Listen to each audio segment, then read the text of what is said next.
Graça e paz, mulheres. Me chamo Débora, faço parte da liderança do Ministério de Mulheres da Plena Adoração.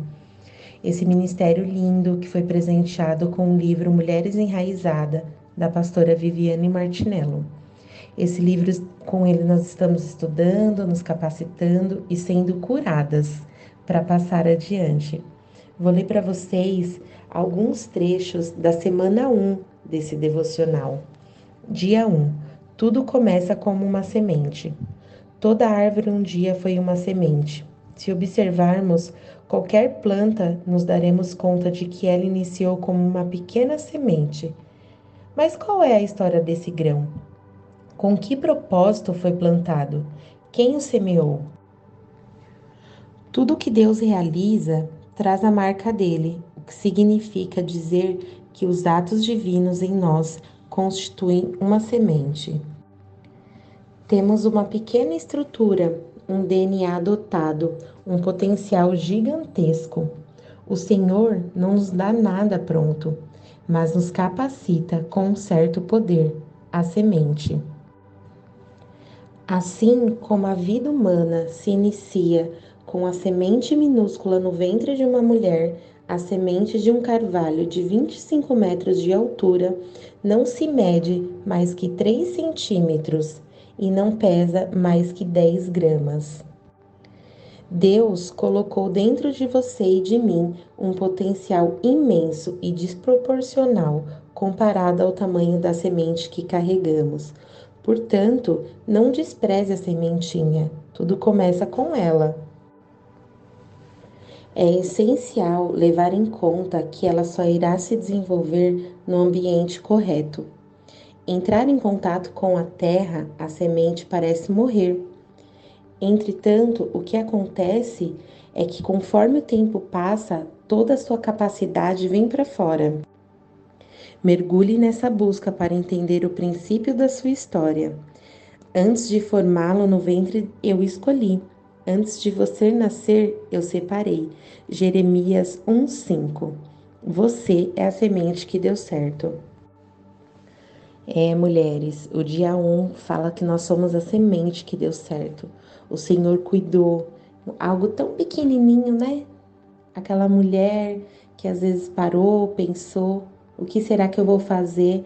E aí o Senhor mostra a capacidade de uma semente, a força dela. E assim nós entramos no dia 2, galhos versus raízes. É natural lamentar diante de galhos sem frutos. É comum olharmos para os galhos e questionarmos o porquê da esterilidade visível e cruel que nos assalta. Mas o galho vazio é um sinalizador. Eles são sinalizadores de Deus, apenas para sinalizá-los que se queixar não resolve nada. É justamente por esse motivo que devemos sempre pôr o foco na raiz. Deus não está muito preocupado com o que mostramos para o mundo. Na verdade, enquanto damos valor aos galhos, o Senhor está atento às nossas raízes, aquilo que ninguém é capaz de ver. De acordo com o texto de Jeremias 17, o galho não é o começo de tudo, ele é a resposta, o início do processo. A profundidade fica sobre o encargo das raízes. O Senhor é o único que pode enxergar as nossas raízes e, portanto, o único que pode tratá-las. Somente aquele que nos criou tem autoridade para tocar e restaurar uma raiz ferida dentro de nós. Dia 3. Lidando com a esterilidade. Não conheço uma pessoa que nunca tenha lidado com a esterilidade em algum momento da vida. Quem nunca se deparou com a realidade de galhos sem frutos? Em situações assim, a predisposição do ser humano é tentar fazer com as próprias mãos o que surge de forma natural. No entanto, vale refletirmos como lidamos com as esterilidades.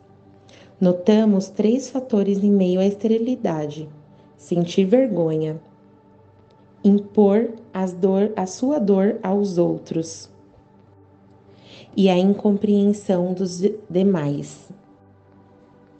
Ao sentir vergonha,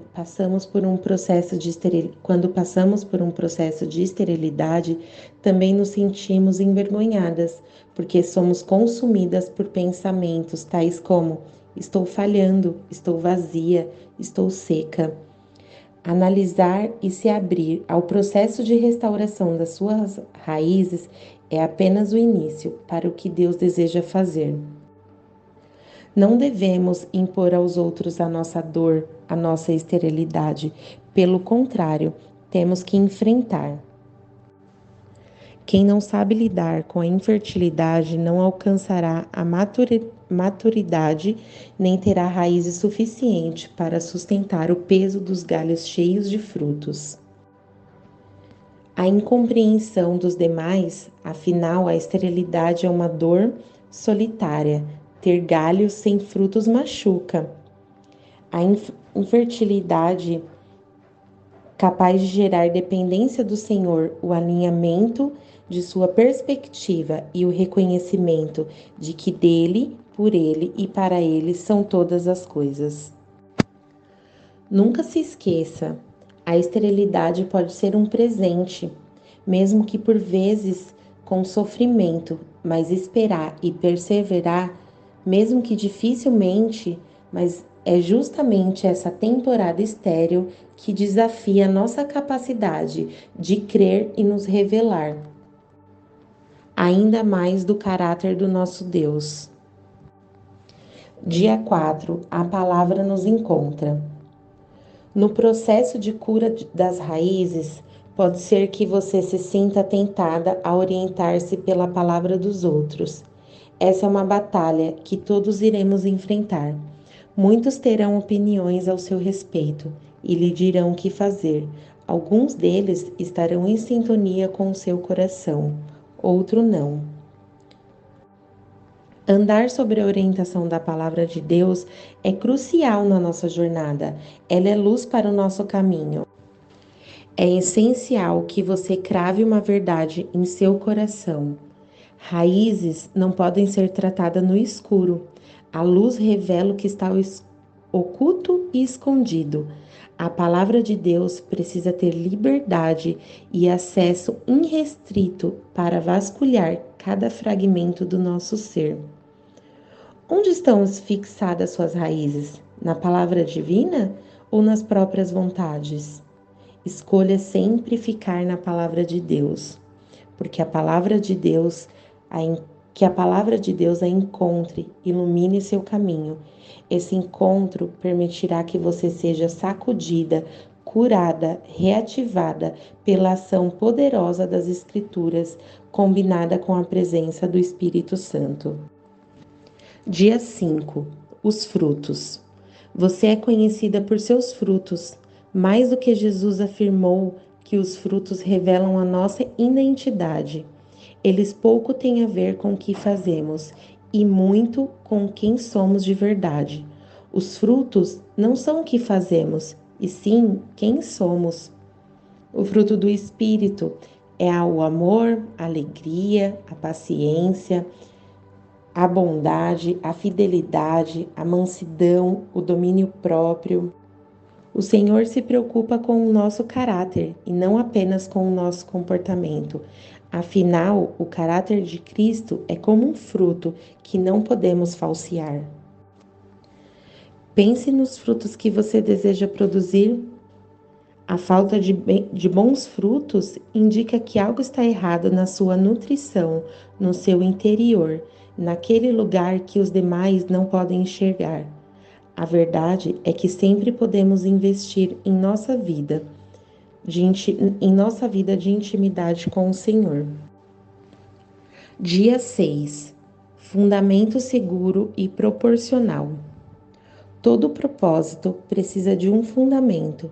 Infelizmente, é comum ver nossa geração levantando paredes sem devido fundamento, cujo resultado é o desmoronamento. Quando uma estrutura cai, ela gera feridas. Mas não se desespere, há algo especialmente belo que Deus tem o poder de realizar, reestruturar fundamentos e paredes, ainda que haja abalos e desconforto durante o processo. Ele cuida da nossa sustentação, das nossas raízes. Dia 7. Se as raízes estão bem, todo o resto está bem. Estamos chegando ao fim da primeira semana. E a importância da raiz, afinal, ela é responsável por sustentar, nutrir a planta como um todo. É a raiz que equilibra a árvore.